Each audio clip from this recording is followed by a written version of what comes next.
A World Bank report has labelled South Africa as the most unequal country in the world. This has been expanded on the recent article in The Conversation. Author and Wits University's Imraan Valodia joins us now because he spoke in the publication about issues around inequality in South Africa and the drivers thereof. A very good evening to you, sir. Grateful for your time. I think a good place to begin is with the basics and the issue of why it is that South Africa remains, decades on, such an unequal country. So it's great to be on your show. Thank you. Thank you for the invitation. So I think one part of it's our history and the fact that we've had inequality for 300 years, and part of that has been a massive process of dispossession. That's the long-term issue.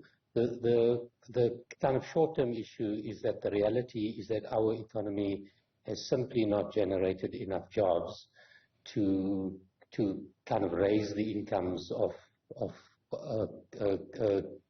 those who are unemployed. And I think in general, the kind of growth that we've had in the post-apartheid period has kind of disproportionately kind of accrued to the wealthy classes. So those would be the three main factors that I would highlight. How then do we address those problems? Because they have indeed been identified in the past, and in subsequent years there's been this whole back and forth about who actually should be creating jobs, for instance. Yeah, so I think the kind of solution to South Africa's inequality problem is not going to be simple, and there's no one simple thing that I think is going to solve it. Kind of again, I would highlight three things. Firstly, that the economy has to generate more jobs, and that we have to have a growth process where a larger proportion of that growth is going to accrue to kind of people who don't have high incomes. So that would be one part of it. I think a key other factor would be the social infrastructure in our society.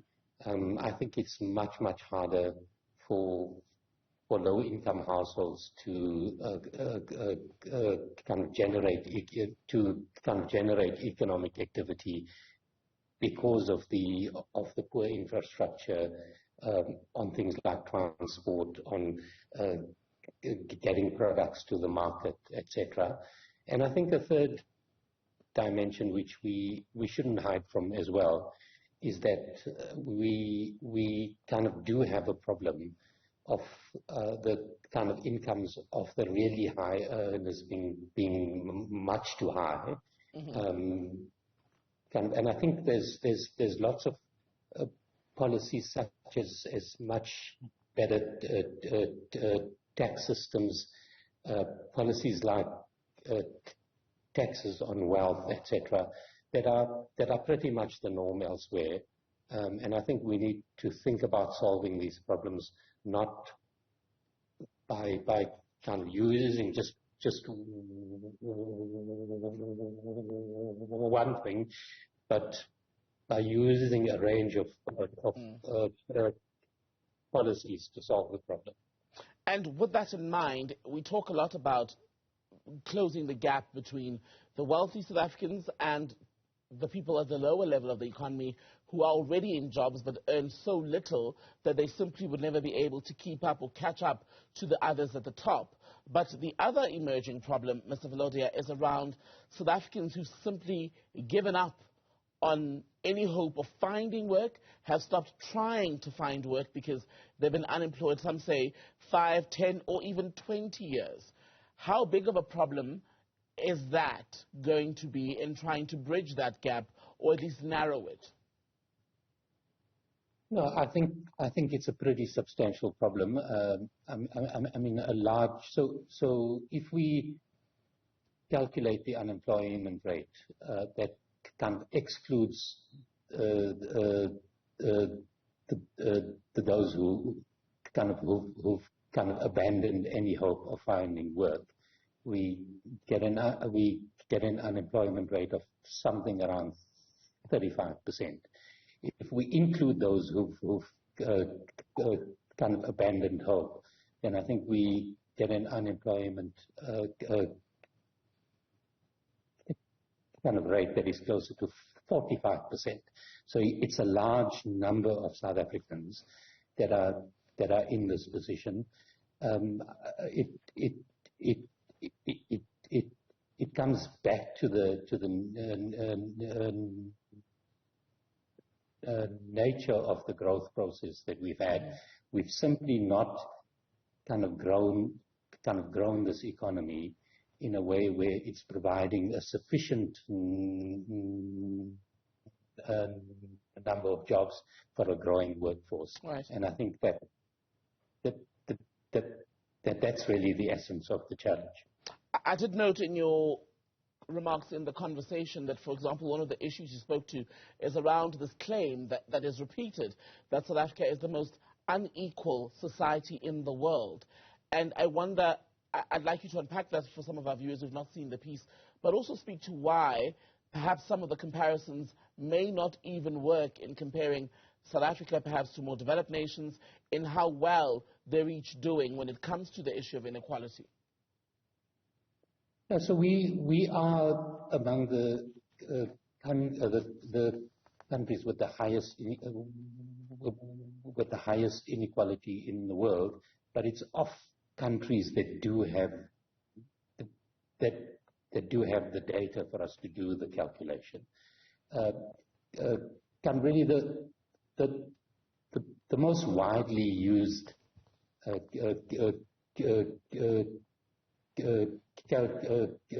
calculation is something that's called the Gini, and what we do when we calculate the Gini coefficient is to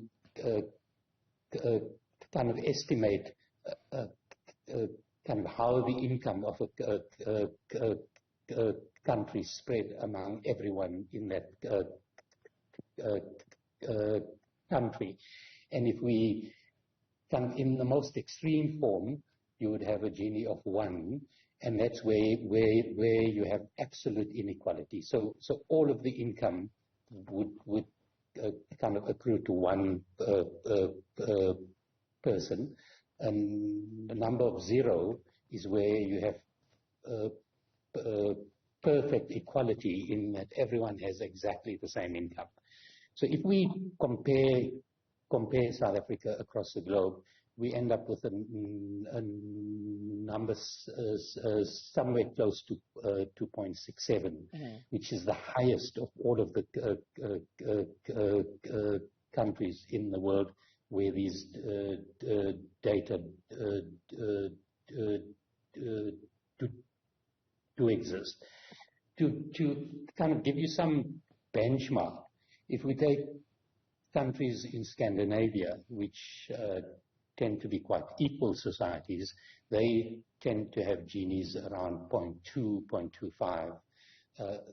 Kind of the US is a society which is kind of high income, but quite unequal.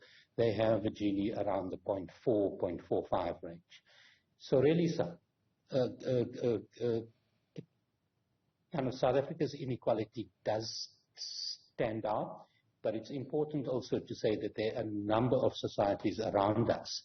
For example, Namibia, that has a Gini that is also quite high. But I think solutions to these problems kind of require us to think